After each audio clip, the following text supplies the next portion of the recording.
soo dhawaada asxaabta qiimaha badan ee ku xiran channelka tina faafiya u sii share gareeya asxaabtina like-ta iyo share-tana naga ilaawina insha Allah si uu gaaro walaalaha kale ayagu wili aan taalacan fawaa'ida ka socota channelka.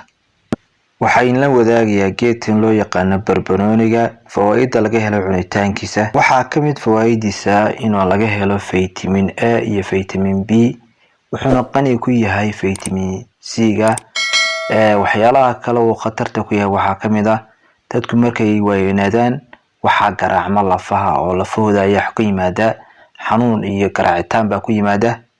marka arintaas hoos ayuu dhigaa oo garaaca lafaha ayuu dejiyaa. tusaale ahaan waxa loo yaqaan hashaashatul cidaam iyo xanuunada ku dhaca kala